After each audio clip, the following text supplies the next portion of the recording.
Today I fucked up by cheating myself out of selling my car by not knowing geography. Obligatory. This was a few years ago. When I moved from the East Coast to San Francisco, my goal was to sell my car and live that city lifestyle. I listed my car on Craigslist, and I was surprised that I got very few legitimate responses. So I would drop the price about $100 every other day, and I was starting to get frustrated that I still had to deal with my car that I wasn't using, moving it daily for street sweeping, circling around for parking, parallel parking backwards uphill. I finally got an email from an interested party. Craigslist is full of scammers and you have to carefully sift through the responses, so I set up a call to talk about the car. They liked what they heard, they seemed legitimate, everything was going well. Then they asked if they could drive over to check it out. I said of course, and just casually asked where they were coming from. Pittsburgh, they replied. I distinctly remember changing my tone and being curt and saying thanks but no thanks, as I didn't want to wait for someone to cover the 2,700 miles before they could test drive my car.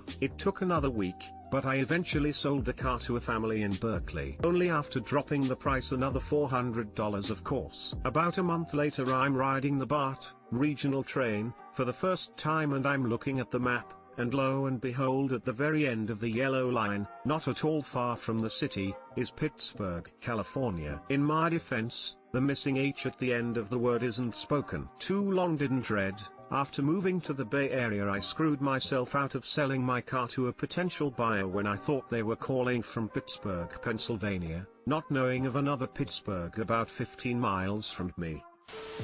Lol, yeah, at least you got your car sold. Funny, at least you got the car sold. Have you also heard of Concord, next to Pittsburgh and Walnut Creek? Lol. Pittsburgh, K's and Pittsburgh, Texas too. Only one has the H at the end. As someone who lives in Pittsburgh, this post doesn't surprise me at all. Every time I tell someone where I'm from they immediately say, "You came all the way from Pennsylvania!" Exclamation mark skull. Today I fucked up by sending my friend a top Reddit post. This just happened. I'm gonna cry. My neighbors and I have a mom group chat. Our kids are all the same age, and have play dates. We live in Iowa, and anytime I see an Iowa COVID-related post, I share it with them. So, the fuck up happened when I shared a top Reddit post of the COVID bride who had her wedding anyways. And I think I said something like, "How fucking stupid."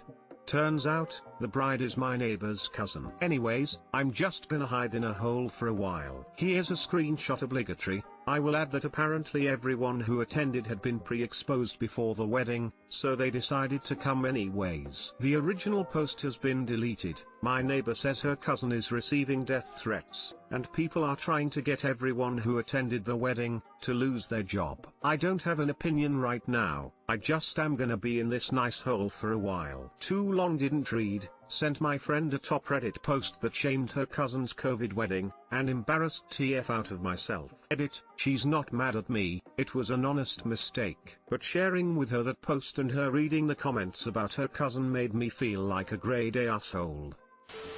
As much as Tia sucks, it's a fair mistake to make. People have been constantly holding parties and events they shouldn't be, and it's important to share info about local COVID news because it can affect you and your families and friends. You may have said something that only felt stupid knowing better, if you feel your friend is telling the truth, but you did it because you thought it was important. Don't stay in that hole too long, because you don't deserve to be there that long for this.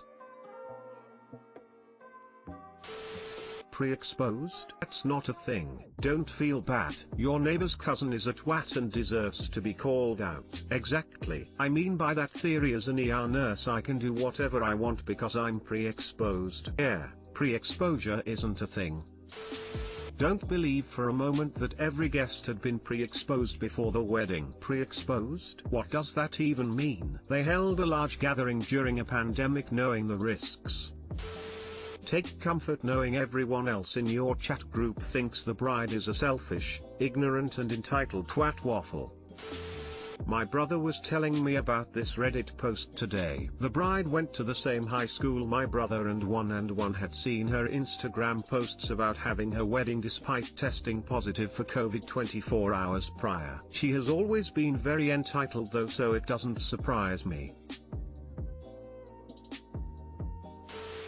Today I fucked up by falling in love with a seller and ending it. I'm male and I'm 26. 2019 was a horrible year for me. 2020 was even worse. Then I got COVID and it was the icing on the shit cake for me. My emotions were high, I was lonely in quarantine, trapped in my thoughts, and decided to go on a website in which you pay for very explicit pictures and videos from women. No, not OnlyFans. Met a girl from the other side of the planet. Absolutely gorgeous. 10 out of 10. We start talking and we hit it off. We exchange Snapchats and proceed to have an 8-hour phone call where we talk, laugh, and really get to know each other. I open up more than I've ever opened up to anyone. Very intimate conversations. Everything is perfect. She sends me videos and pictures. She's actually an 11 out of 10. She tells me I'm great and that she loves me. I don't believe her and she insists that she doesn't care how weird it sounds. It's the truth. So I say it back.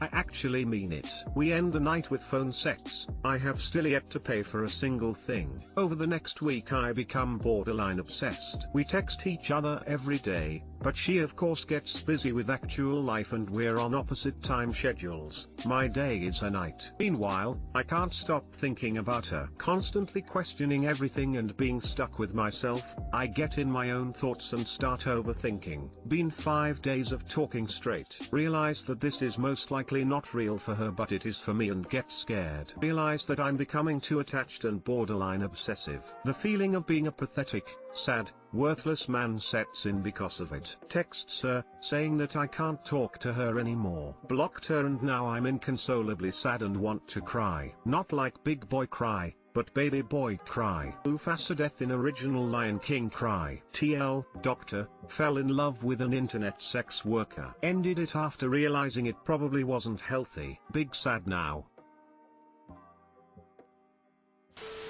If you haven't paid, it's likely it was real. Email.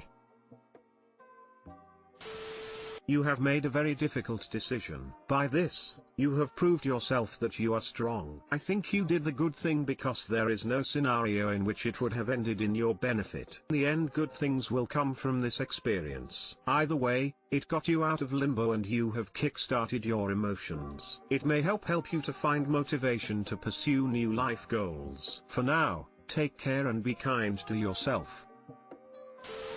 Hey, don't be sad. You had a good week, it lifted you out of your situation and you didn't have to pay for it. Really, it couldn't have lasted, but you'll look back on it and smile one day soon. It will be a highlight of a shit year. Oh, and own that cry. It's massively cathartic when you're feeling like that and usually you'll feel much better after. I think you were very smart to do what you did because she could have been into the long con. It's also very possible that she was truly into you, which sucks. She was getting paid by the site to talk to you. They prob go halves in the credits you used to message her. It was on Snapchat, there was 0 site affiliations.